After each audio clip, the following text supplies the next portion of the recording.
اعوذ باللہ من الشیطان الرجیم بسم اللہ الرحمن الرحیم۔ جزیرہ خضرہ کے زیر عنوان حضرت امام زمانہ علیہ السلام کی غیبت کبریٰ کے دور میں، یعنی اس زمانے میں مومنین کے ذہنوں میں بہت سے سوالات آتے ہیں۔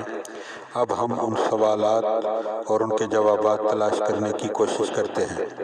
تو جو پہلا سوال انسان کے ذہن میں آتا ہے وہ یہ ہے کہ زمانہ غیبت کبریٰ میں دین کس سے لیا جائے۔ تو اس حوالے سے پہلے تو ایک عقلی بات ہمارے ذہن میں رہنی چاہیے کہ جب ہم کپڑا سلوانا چاہیں تو ماہر درزی کے پاس جاتے ہیں، اپنی بیماری کا علاج کروانا چاہیں تو ماہر اور اسپیشلسٹ ڈاکٹر کے پاس جاتے ہیں، اگر گھر بنوانا چاہیں تو ماہر درزی، ماہر انجینئر اور ماہر میسن کو تلاش کرتے ہیں۔ تو کیا دین ہی ایسی گئی گزری چیز ہے کہ جسے ہر ایک کے کہنے پر ہم اختیار کر لیں اور اس پر عمل کو شروع کر دیں؟ نہیں مومنین، اس طرح نہیں ہے۔ تو آئیے امام علیہ السلام کی احادیث کی طرف رجوع کرتے ہیں۔ تو سب سے پہلے حضرت امام حسن عسکری علیہ السلام کا فرمان ذیشان۔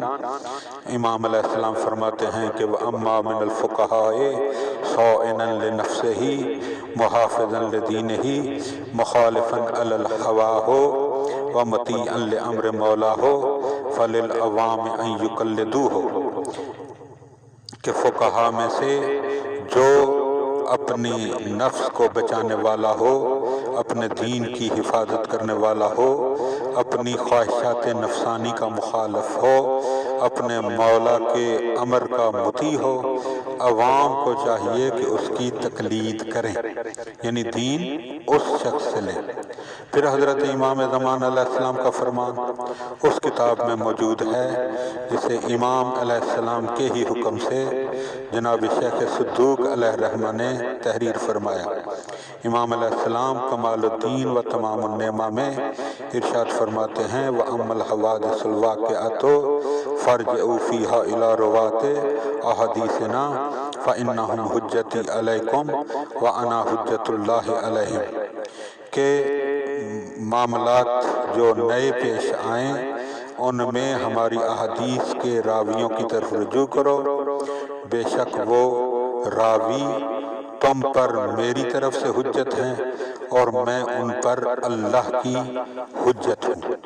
اور پھر شیخ علامہ مجلسی علیہ الرحمہ اپنی کتاب کے جس کا نام اعتقادات و سیر و سلوک ہے، اس میں امام علیہ السلام کا ایک فرمان نقل کرتے ہیں۔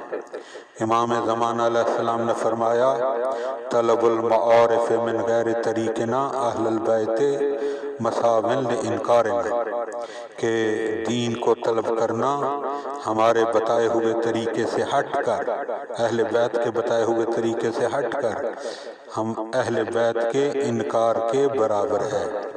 لہذا ہمیں متوجہ ہو جانا چاہیے کہ دین کو اسی طرح حاصل کرنا ہے جیسے معصومین علیہ السلام نے ہمیں تعلیم کیا ہے، یعنی کسی جو ہے وہ جنگل میں جا کر یا چلہ کاٹ کر یا مراقبے میں بیٹھ کر یا تنہا بیٹھ کر دین حاصل نہیں کرنا، بلکہ ان راویوں اور علماء سے دین حاصل کرنا ہے جو قابل اعتماد ہیں اور جو دین کی خدمت کر رہے ہیں۔ دعا ہے کہ خداوند عالم ہم ان باتوں پر عمل کرنے کی توفیق عطا فرمائے۔